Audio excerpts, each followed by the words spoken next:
When you change the way you look at things, the things you look at change. Albert Einstein once observed that the most fundamental and major decision that you have to make in your life is this: do I live in a friendly or a hostile universe? Which is it? Is it a universe that is filled with hostility and anger and people wanting to hate each other and people wanting to kill each other? Is that what you see? Because when you see the world that way, that's exactly what you will create for yourself in your life. This is from great scientific minds. And the interesting thing is that this is not just a clever play on words, that when you change the way you look at things, the things you look at change. I'd like you to imagine the following scene. You're in your house. You've got your car keys in your hand. The lights go out. Power failure. You can't see a thing. You stumble around in your living room and you drop your keys. And you look around for a moment and you realize that you're never going to find them in the dark. But you look outside and you notice that the street lights are on. So in your mind, a light bulb goes off. I'm not going to sit around here in the dark and grope around looking for my keys when there's a light on outside. I'm going to go out here under the street light and I'm going to look for my keys.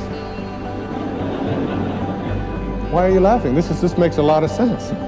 So you're out here and you're groping around and you're looking for your keys and you're looking and looking, and your neighbor comes along and says, "What happened, Wayne?" "Well, I dropped my keys." "Oh, I'll help you look for them." And the two of us are now down here looking for our keys. And looking, finally he says to me, "Excuse me, but where did you drop your keys?" "Well, I dropped them in the house." He said, "You mean to tell me that you dropped your keys in the house and you're looking for them out here in the street light? Doesn't make any sense." And I said, "Well, it doesn't make any sense to grope around in the dark when there's light out here." Now you laugh and you think how silly that is, but isn't that exactly what we do when we have a problem, a difficulty, a struggle that is located inside, and we're looking for the solution outside, someplace outside of ourselves? It would be like going to the doctor and telling him all of your symptoms, and the doctor says, "Oh boy, you've got a lot of symptoms." And he starts writing out prescriptions. You need a prescription for this symptom, you need a prescription for that symptom, and finally he gets this 4 or 5, and you go to walk out, and you say, "Well, I'd like my prescriptions." He said, No, I'll give this one to your mother-in-law, and I'll give this one to your neighbor, and I'll give this one to your daughter, and I'll give this one to your father." I mean, you're the one with the struggles and with the difficulties. Expecting somebody else to change or something outside of you to get better in order for you to make your life work is something you have to really take a hard look at. It's in here. And this is a very difficult principle for many people to get, but one that I believe very strongly in. I was in a group one time of drug addicts and alcoholics. And the sign on the wall said, "There are no justified resentments in this group." What I said to that group that night was, no matter what anybody says to you here, no matter what kind of anger comes directed towards you, no matter how much hate you may encounter showing up in your life, there are no justified resentments.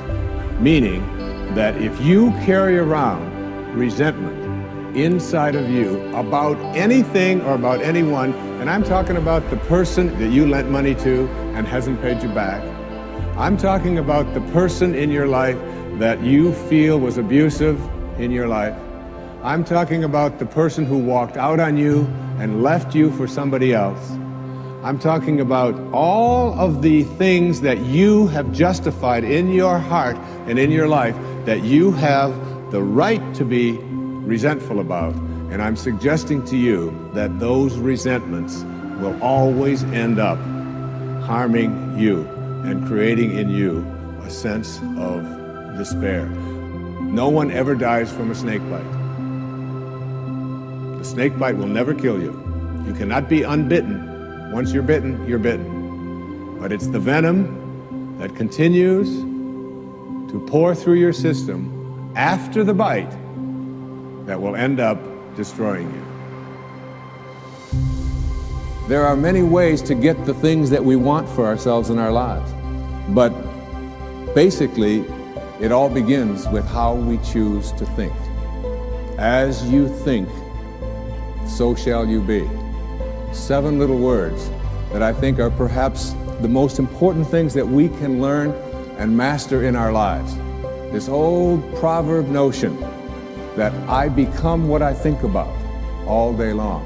And once you know that what you think about is what expands, you start getting real careful about what you think about.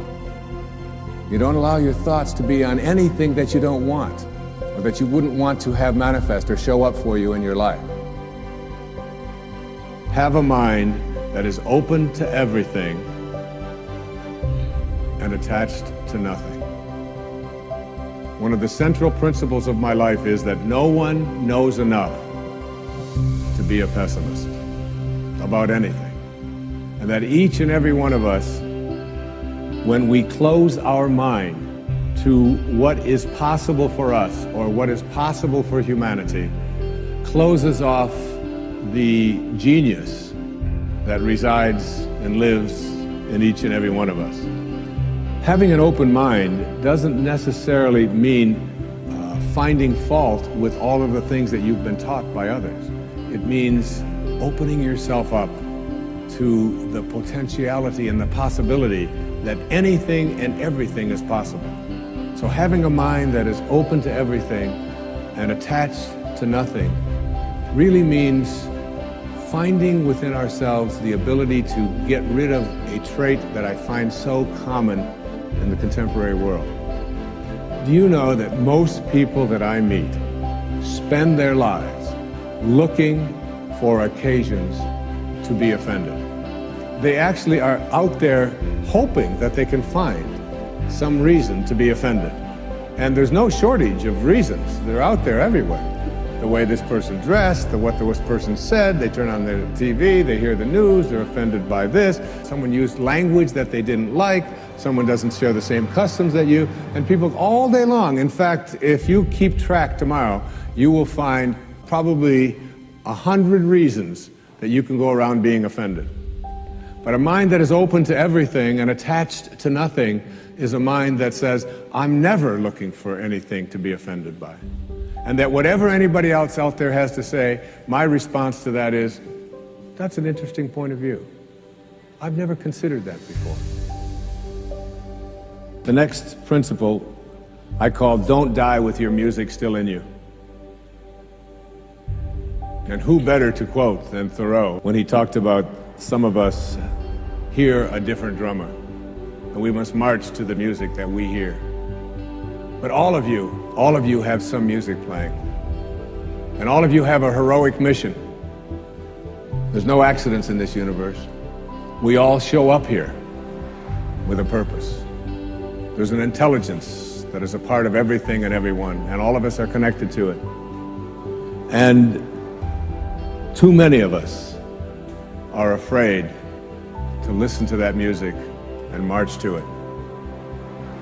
You out there, I know you have a book you wanted to write.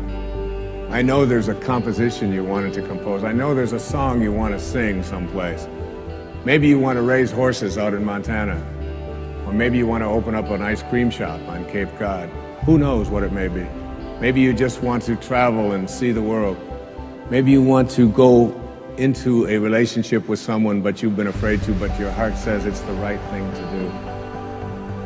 All of us feel something. And in Leo Tolstoy's famous novel, The Death of Ivan Ilyich, he asks this question that would be terrifying to me. He says, as he has his accountant from Moscow lying on his deathbed, contemplating the horror of this question, what if my whole life has been wrong? I've known what my music is. It's playing right now.